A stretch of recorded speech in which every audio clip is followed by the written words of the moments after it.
안녕하십니까, 오경순입니다. 오늘은 금강경 제18장을 공부하도록 하겠습니다. 전번 시간에 제18장을 하긴 했는데 조금 보완을 조금 하겠습니다.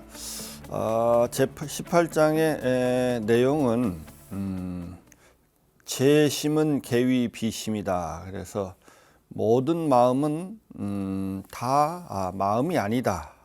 마음이 아니다는 것은 마음이 공하다라는 뜻이죠. 마음이 허망하다 또는 마음이 실체가 없다라는 뜻인데요. 또 과거심 불가득, 현재심 불가득, 미래심 불가득. 마음이라는 것은 잡을 수가 없다. 다른 말은 실체가 없다, 자성이 없다. 다른 말로 하면 마음은 없다는 뜻입니다. 마음은 없다. 우리가 우리 행위하는 자, 행위의 주체를 마음이라고 하죠. 그 행위의 주체는 없다라고 하는 것이 무한인데요. 이것이 가장 핵심적인 이것이 18장의 내용인데요.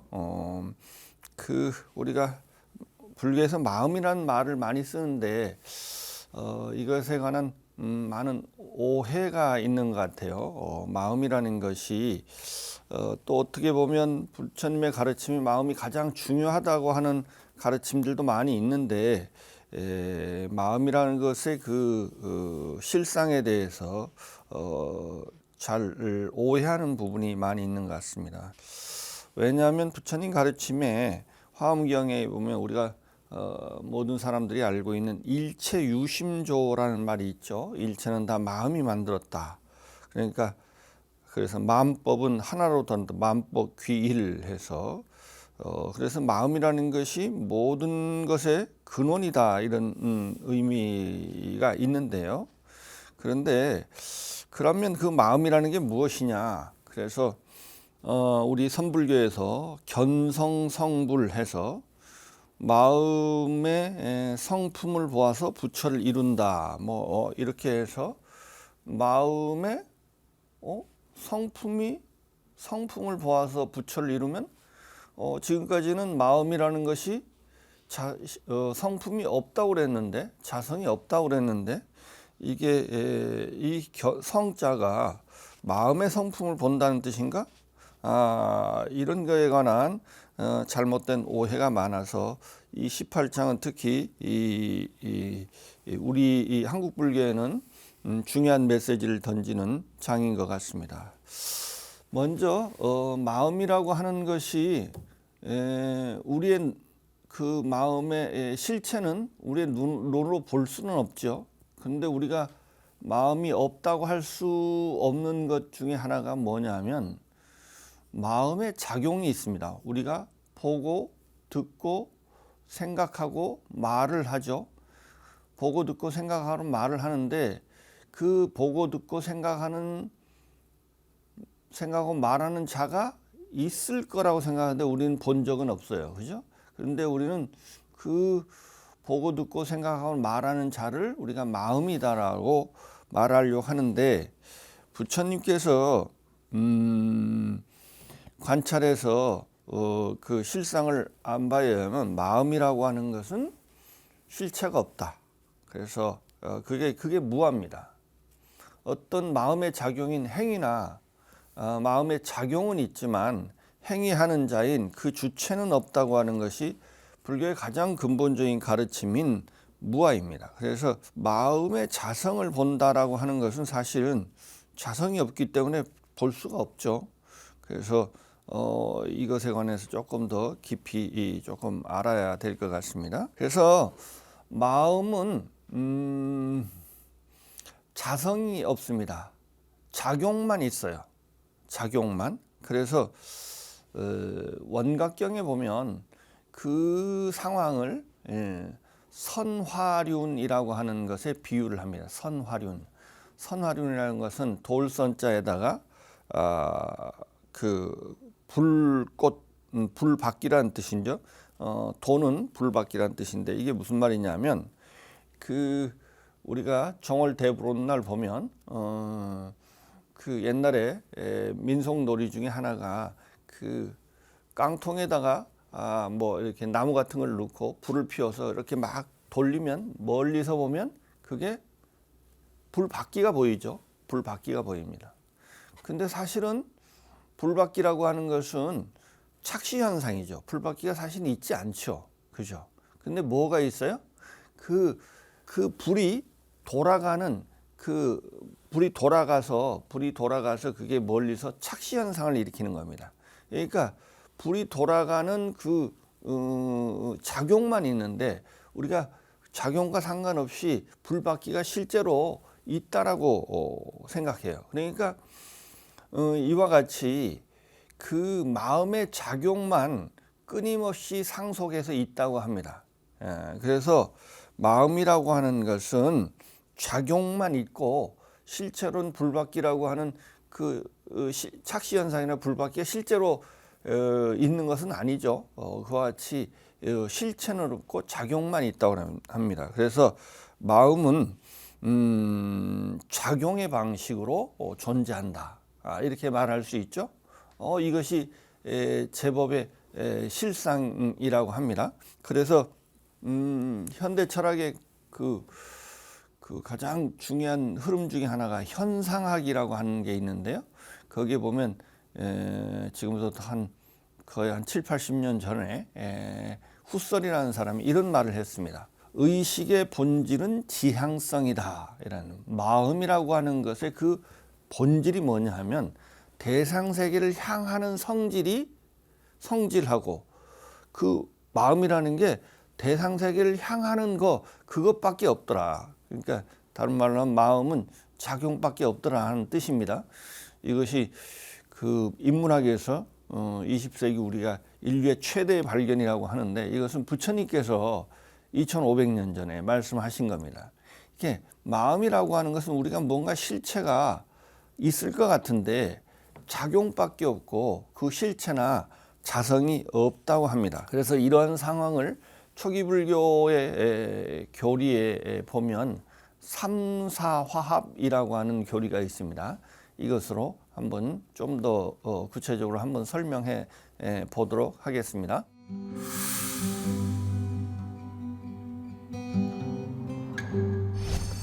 마음이 어떻게 존재하는지, 마음과 대상 세계가 어떤 관계인지를 설명하는 것이 초기 불교 이론 중에 삼사화합이라고 하는 것이 있습니다. 우리가 마음이라고 하는 것은 구체적으로 말하면 인식 능력입니다. 인식 능력이 우리가 가지고 있는 인식 능력에는 6가지가 있죠. 그것이 안, 이, 비, 설, 신, 의라고 하는 것이죠. 안근, 이근, 비근 이렇게 해서 6가지 육근이라는 게 있죠. 이것이 마음입니다. 이것 말고는 사실은 우리는 어떻게 생각하냐면 안이비설신의가 있고 그 뒤에서 그것을 조종하는 그 마음이라는 게 따로 있다고 생각하는데 그것은 따로 있지 않고 우리가 마음이라고 할 때 그 마음은 인식 능력입니다. 그것이 안이비설신 말고는 마음이라는 것이 따로 없습니다. 우리는 이 안이비설신을 마음이라고 하고요. 그리고 그것은 사실 인식 능력이죠. 그래서 불교에서는 능이라고 합니다. 능. 그 다음에 이제 우리가 대상이란 대상이란 말과 같이 마음은 그 대상 세계는 우리가 육경 또는 육진이라고 하는데요. 이것은 그것 자체로는 존재할 수 없고 인식 능력을 의지해서만 존재한답니다. 인식 능력을 의지해서만 존재한답니다. 그러기 때문에 그래서 대상이란 말을 쓰죠. 대상이란 말이 대자가 상대한다는 뜻이에요. 상이라고 하는 것은 그것 혼자 존재하지 말고 상대적으로 상이 존재한다는 겁니다. 그래서 이 육경이라고 하는 색성향 미촉법이라는 것은 안이 비설신을 의지해서만 존재합니다.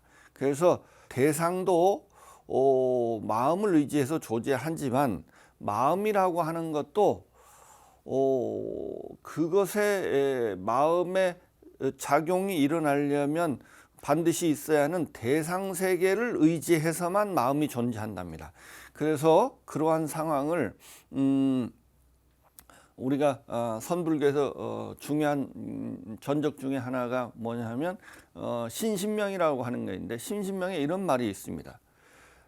대상 경계는, 이건 마음이라고 했죠. 마음은 인식 능력을 말미암아서 대상 경계이고, 또 마음이라고 하는 인식 능력이라고 하는 것은 대상 경계를 말미암아서 인식 능력이다, 이런 말이 있어요. 그러니까 이것은 서로 연기하는 방식으로 존재. 그러니까 마음은 혼자 존재할 수 없고 반드시 대상 경계를 의지해야 존재하고, 대상 경계도 그 자체로 존재할 수 없고 마음을 의지해야 존재합니다. 뿐만 아니라 마음의 작용이라는 게, 이 인식 능력과 대상 경계가 서로 이제 접촉을 하면 거기에서 작용이 일어나는데, 그것을 우리가 시기라고 하죠. 이 시기는 마음이란 뜻도 있지만 이 마음의 작용이란 뜻이 있습니다. 마음이라고 하는 것이 작용하지 않을 때도 존재하는가? 우리가 마음이 전혀 작용하지 않을 때도 마음이 존재하는가? 다른 말은 마음은 실체가 있는가, 이런 뜻이기도 합니다. 마음은 작용하지 않으면 존재하지 않는답니다. 부처님이 관찰을 통해서 그 사실을 알았습니다. 그래서 마음은 반드시 작용할 때만 존재한답니다. 작용할 때만. 그래서 이 마음이라고 하는 것은, 이 마음이라고 하는 인식 능력은 작용할 때, 마음의 작용이 있을 때만 존재해요. 그러니까 또 마음의 또 대상 세계도 사실은 뭐냐 하면, 대상 세계도 뭐냐 하면 마음의 작용이랍니다.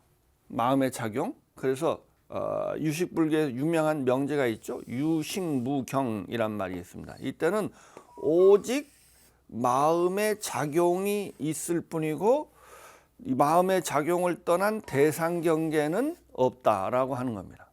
마음의 작용만 있다고 하는 겁니다. 말하자면 우리가 꿈속에서 본 금송아지는 꿈꾸는 작용이잖아요. 의식의 작용이죠. 작용이 곧 꿈속에서 금송아지입니다. 그러니까 금송아지라는 것이 실체가 있는 것이 아니고 그냥 마음의 작용일 뿐입니다. 마음의 작용을 우리가 그것을 금송아지라 하는 것이죠. 이와 같이 마음의 작용의 방식으로 작용이 있을 때만 인식 능력이 있다고 할 수 있고, 마음의 대상 세계도 마음의 작용의 방식으로 대상 세계가 존재합니다. 뿐만 아니라 마음의 작용도 인식 능력이나 대상 경계가 없으면 마음의 작용이라는 것도 또 있을 수가 없겠죠. 그래서 이것이 이 세 가지가 삼사라고 하는 근경식, 이것은 마음이라고 할 수 있고, 이건 대상 경계라고 할 수 있고, 이것은 마음의 작용이라고 할 수 있죠. 이 육근과 육경과 육식은 이 세 가지를 삼사라고 합니다. 이 세 가지는 서로가 서로를 의지해서 존재합니다. 이 중에 하나만 없어도 마음의 인식 능력이 없으면 인식이라는 게 또 마음의 작용이 있을 수 없고, 인식을 하는 무엇을 인식하는 거죠. 그 무엇이 없어는 또 마음의 작용이 있을 수 없고, 작용이 없으면 마음이라는 것도 또 있을 수 없습니다. 이 세 가지가 이렇게 서로 의지해서 존재한다고 하는 겁니다. 이것을 조금 말을 바꾸면 어떻게 될까요? 이것을 바꾸면 모든 마음이나 인식 능력이나 대상 경계는 마음의 작용으로 환원된다, 이렇게 말할 수도 있어요. 그죠? 그래서 이게 그런 뜻입니다. 오직 마음의 작용이 있고 대상 경계라고 하는 것은 실제, 그러니까 마음의 작용과 상관없이 실제해야 진짜로 존재하는 건데, 이것은 이 대상 경계는 마음의 작용일 뿐이다. 대상 경계라고 하는 것은 우리가 마음의 작용 말고 실제로 우리가 대상경계에 있다고 생각하는데 그런 대상경계는 있지 않다고 하는 것이 그렇게 말할 수 있죠. 그래서 모든 마음이라든가 대상경계는 다 마음의 작용이라고 작용의 방식으로만 존재합니다. 그래서 특히 이것을 이런 식으로 존재하기 때문에 우리는 마음이라는 것이 언제나 있고 그것이 작용을 한다고 생각하는데 마음의 작용 이외에는 마음이라고 하는 실체나 자성을 도저히 발견할 수 없다. 그래서 그것은 과거심도 불가득, 발견할 수가 없습니다. 얻을 수가 없습니다. 현재심도 불가득이고 미래심도 불가득입니다. 마음이라고 하는 것은 그래서 실체가 없습니다. 그래서 마음은 마음이 아니다. 마음은 허망한 것이고 마음은 사실은 없는 것이다. 마음의 실체는 없는 것이다. 그래서 그것을 무아라고 한다고 했죠. 우리가 여기에서 조금 더 나아가 보도록 하겠습니다.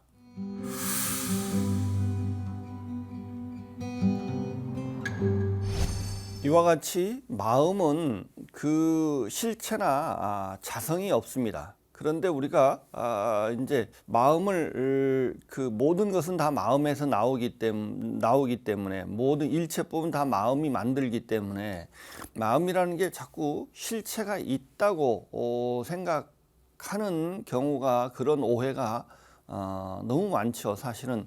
그래서 또 우리가 심즉시불이라서 마음이 곧 부처다 이런 말을 하는데요. 사실은 부처는 자성이 있는 겁니다. 자성이 있는 진여를 말하는 건데 부처는 자성이 있는 거고 마음은 자성이 없습니다. 그래서 마음은 일단 부처가 아니라는 것을 먼저 알아야 됩니다. 마음이라는 것은 무명이 만든 겁니다. 무명이 업을 만들고 업이 이 마음을 만들었기 때문에 이것은 유의법이고요. 부처는 무의법입니다. 그래서 이 마음이라고 하는 것하고 부처하고는 사실은 전혀 반대말입니다. 그런데 그래서 이것이 이 의미를 가지려면 맥락을 조금 많이 알아야 되는데요. 그래서 우리가 일단 선불교에서 견성성불 이런 말을 합니다. 성품을 보아서 부처를 이룬다 할 때 그러면 마음에는 성품이 없습니다. 자성이 없습니다. 실체가 없습니다. 그런데 없는데 없는 성품을 어떻게 봐요?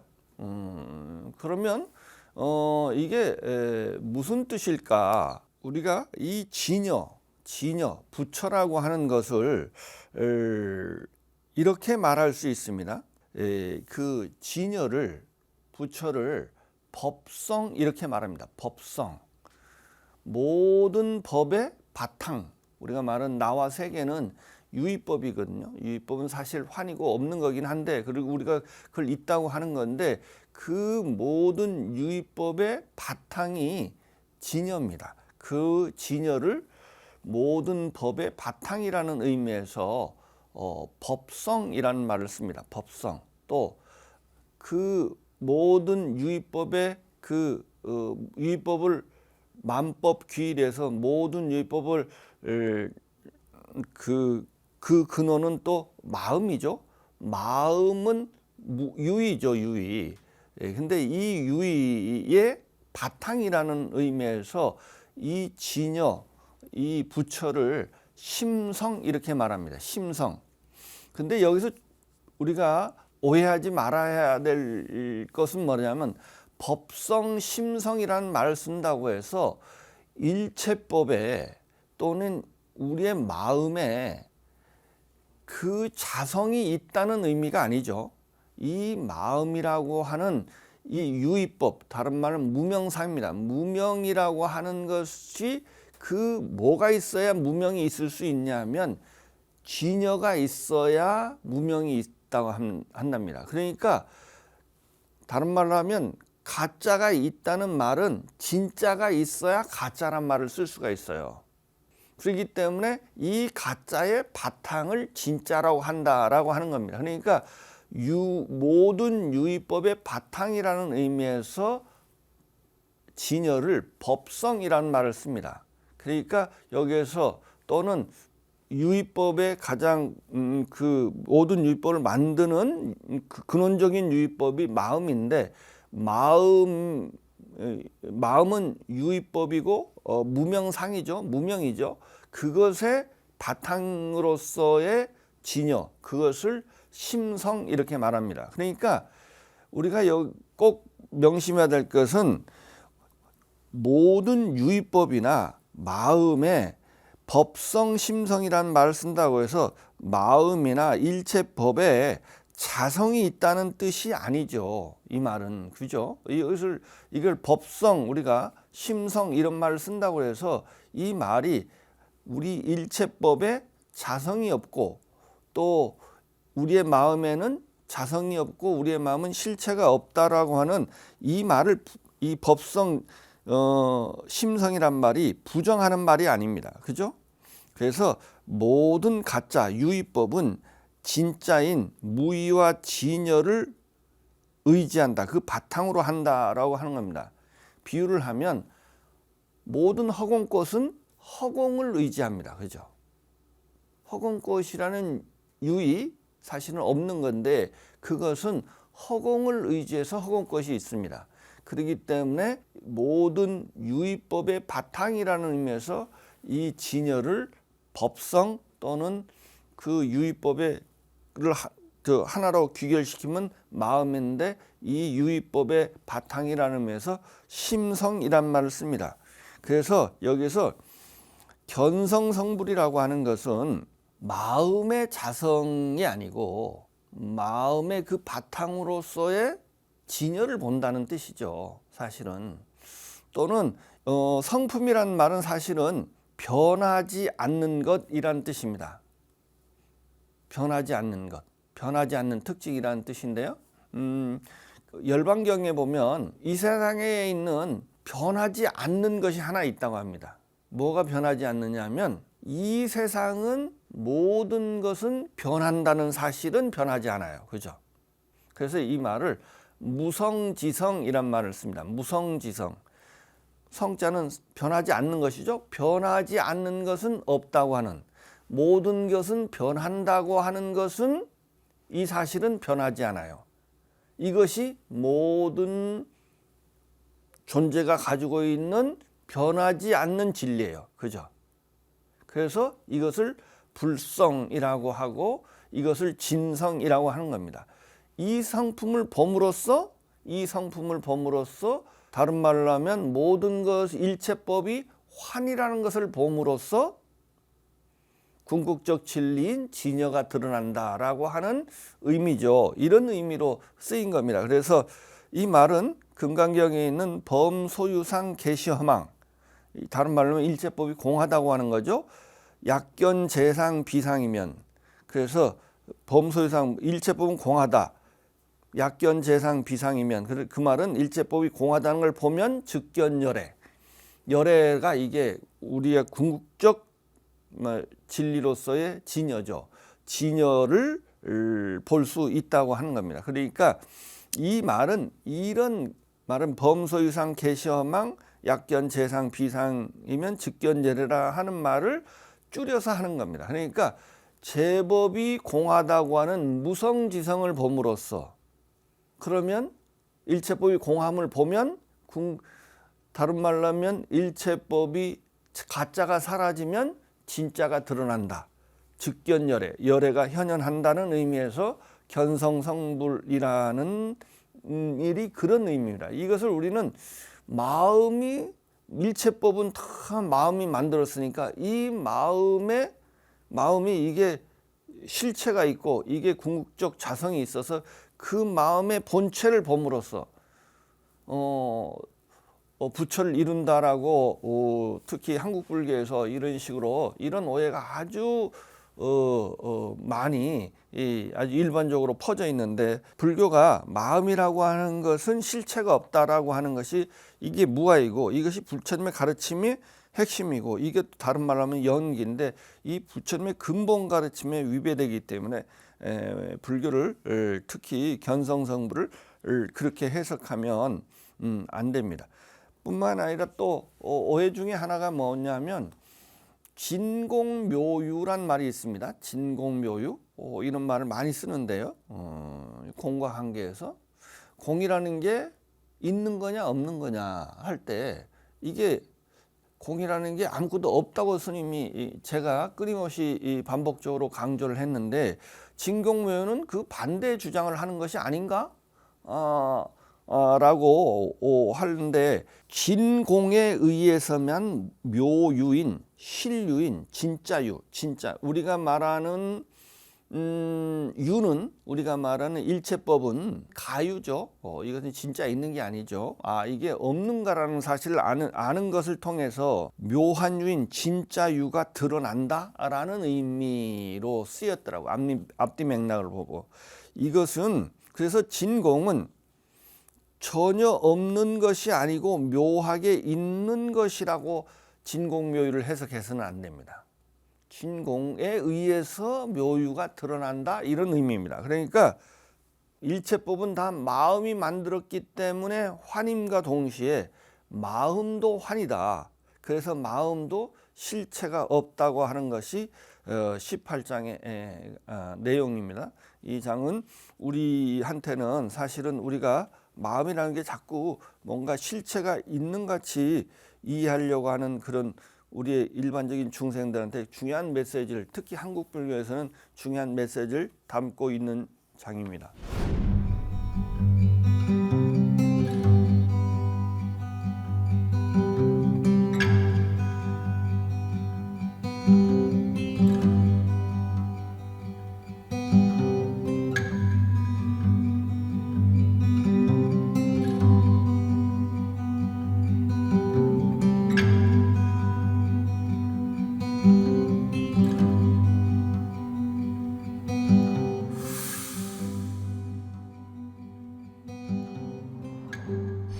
다음은 금강경 제19장 법계통화분을 하겠습니다.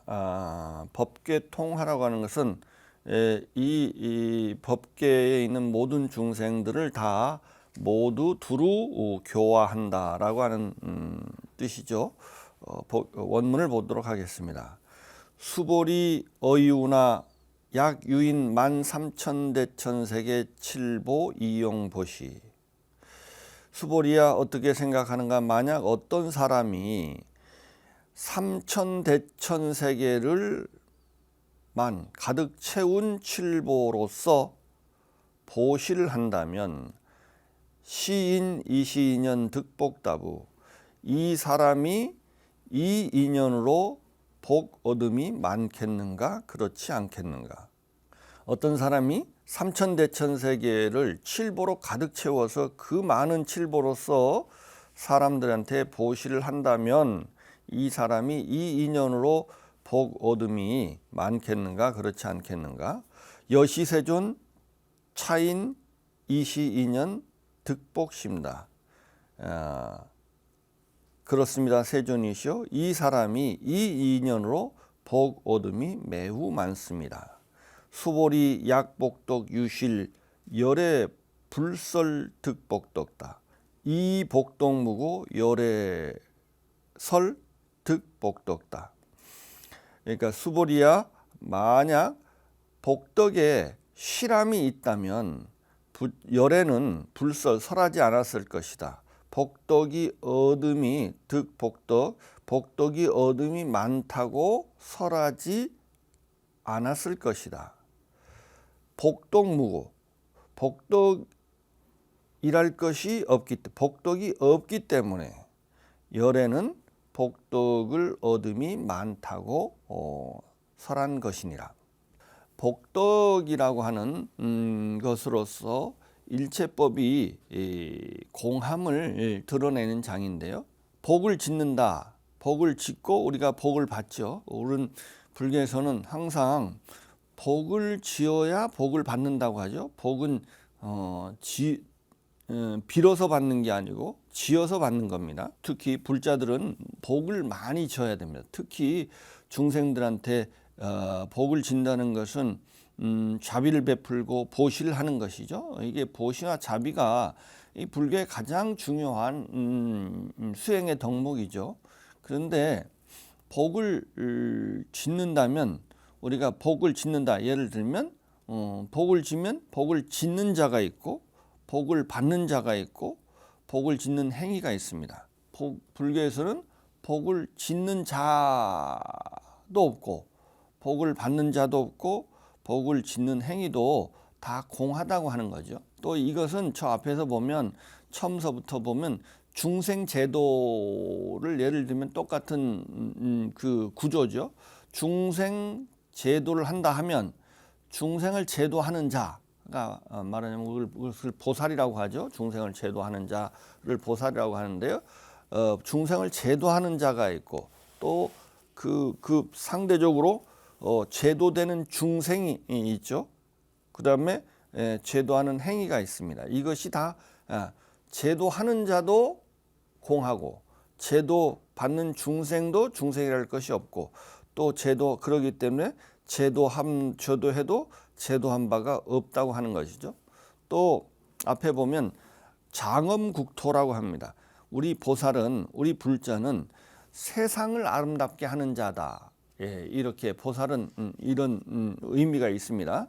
우리가 아름다운 세상을 만드는 것이 우리 불자의 가장 중요한 임무입니다. 그러면 국토를 장엄하는 자가 있겠죠. 또 장엄되는 국토가 있고 국토를 장엄하는 행위가 있습니다. 그래서 근데 장엄하는 자도 없고 장엄되는 국토도 공하고 또 장엄한 행위도 그래서 장엄국토는 장엄국토가 아니고 이름이 장엄국토다 이런 말에 있습니다.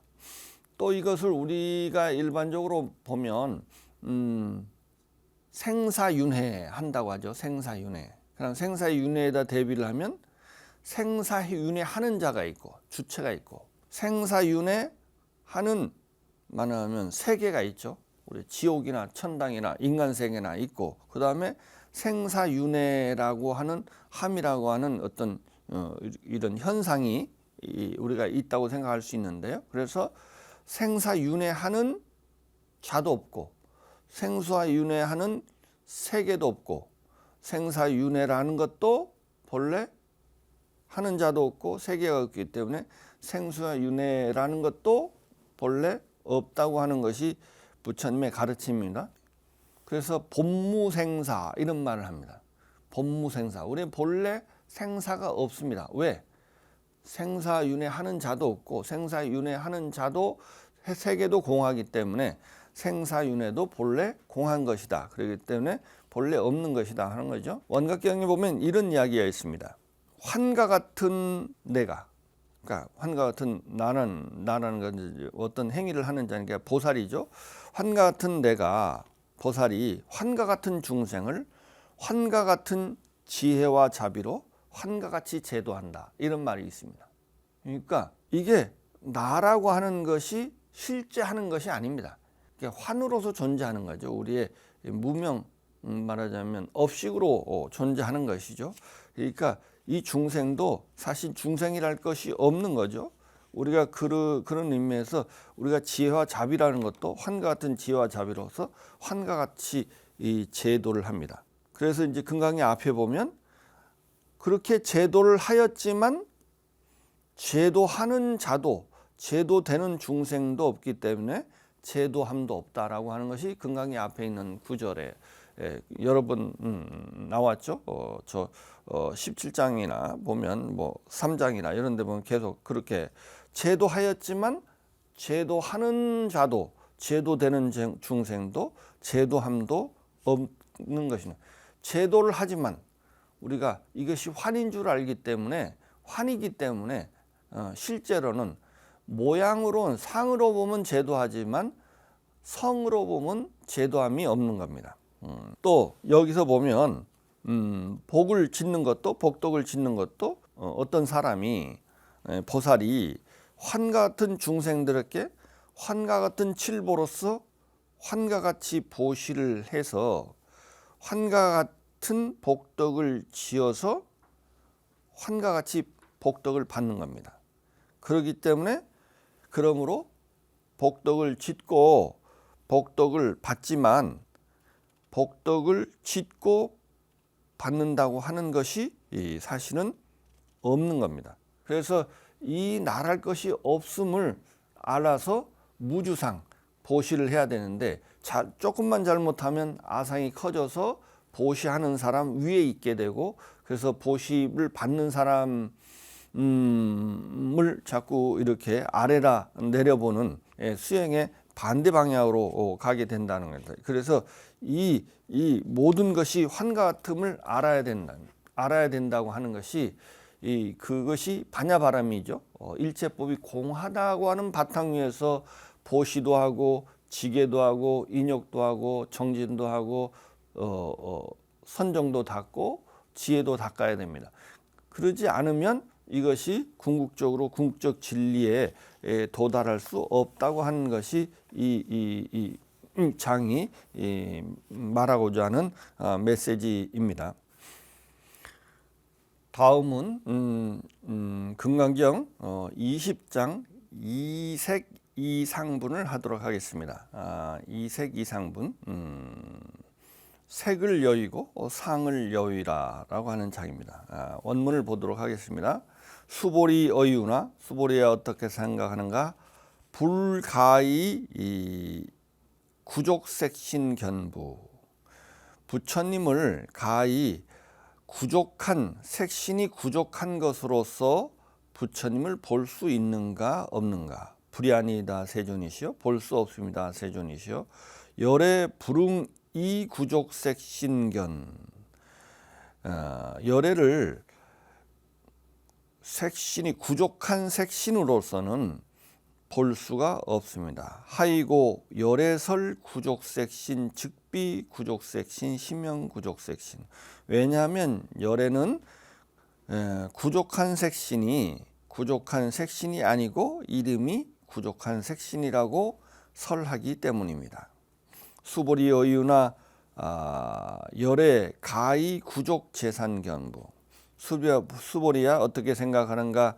열애를 가히 재상이 구족한 재상으로, 재상이 원만한 것으로서 부처님을 열애를 볼 수 있는가 없는가? 불이아니다 세존이시여, 열애 불응이 구족 재상견. 열애는 부처님을 구족한 재상으로, 재상이 구족한 것으로서는 열애를 볼 수 없습니다. 하이고 열애설 재상 구족, 즉비 구족, 심형 재상 구족. 재상이 구족한 것이 아니고 이름이 재상 구족이라고 말하기 때문입니다. 여기에서 이제 부처님을 상으로 볼 수 있느냐 없느냐 하라고 하는 부분인데요. 구족색신과 구족재상이라는 말이 있습니다. 여기서 이제 색신이라고 하는 것은 부처님의 상호 중에, 부처님의 우리가 상호 이란 말을 하죠. 부처님의 모습, 부처님의 뛰어난, 부처님은 인간 중에서 가장 수승한 모습, 원만한 모습을 띈다고 하는 겁니다. 그것을 우리가 전통적으로 32상 80종호 하는데요.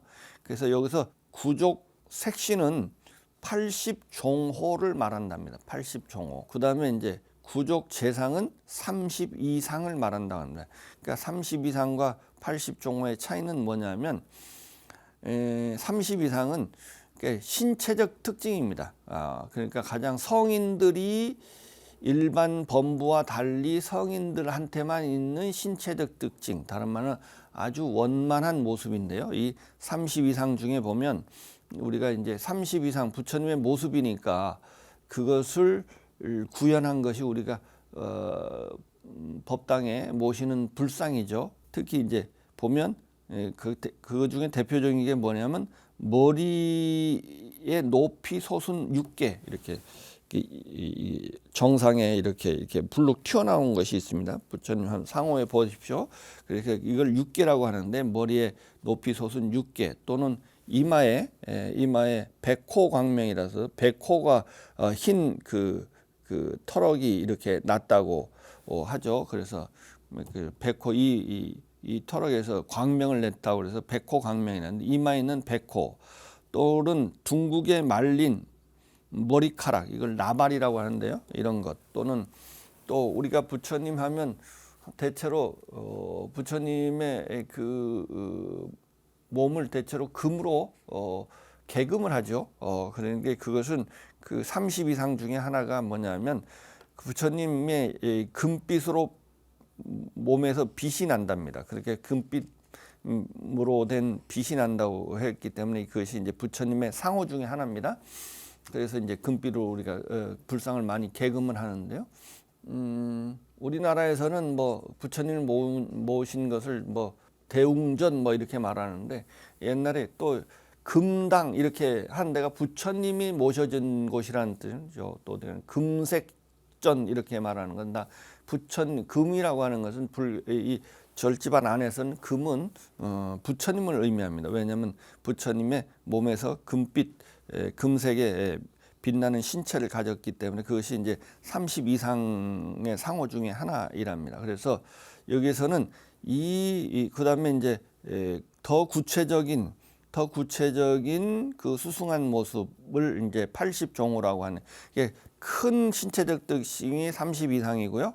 그보다 좀 더 작고 구체적인 신체 특징을 80종호라고 합니다. 그러니까 30 이상 80종호로서 그러니까 우리의 눈으로 봐서 뛰어난 그 형상으로서 부처님을 볼 수 있느냐 없느냐 이런 질문을 한 것이죠. 거기에 대해서 볼 수 없다라고 하는 것이죠. 그래서 저 뒤에 보면 그 27장인가에 보면 야기색견나 이음성구와 시인행사도 불능견열에 이런 말이 있습니다. 그러니까 우리가 부처님을 색상으로 나를 보려고 하거나 음성으로 나를 구하려고 하거나 그러면 이것은 이 사람은 사도를 행하는 것이어서 부처를 볼 수 없다. 이런 구절이 27장인가 나오죠. 그와 같이 우리의 드러난 모습으로서 모습이라고 하는 것은 이 모습은 우리의 중생의 무명업식을 의지해서 나타난 거거든요. 그래서 그렇기 때문에 이것은 그것만으로는 부처님을 볼 수 없다는 겁니다. 다른 말로 하면 부처님은 30 이상 80종을 갖추긴 했지만 그 상호는 그 상호의 너머에 있는 궁극적 진리가 부처님이지 그 상호가 부처님이 아니라는 거예요. 상호가 없는 건 아니에요. 부처님은 30 이상 80종으로 가장 원만한 우리 중생한테는 가장 원만한 모습으로 현현하긴 하지만 그 현현 자체가 그 상호 자체가 그 모양 자체가 부처님의 본질은 아니라는 겁니다. 그래서 보화비진 그 궁극적 진리를 실현하게 되면 그 보답으로 가장 원만하고 수승한 모습에 나타나긴 하지만 그것은 중생의 업식을 의지해서 나타는 거예요. 그래서 이 보신이나 화신이라고 하는 것은 그 궁극적 진짜가 아니다. 진짜는 궁극적 진리를 체현해야 되는 것이다. 그래서 그 궁극적 진리만이 그 부처다라고 하는 것입니다. 이것을 이제 설명하는 것이 삼신설인데요. 이것은 다음 시간에 하도록 하겠습니다.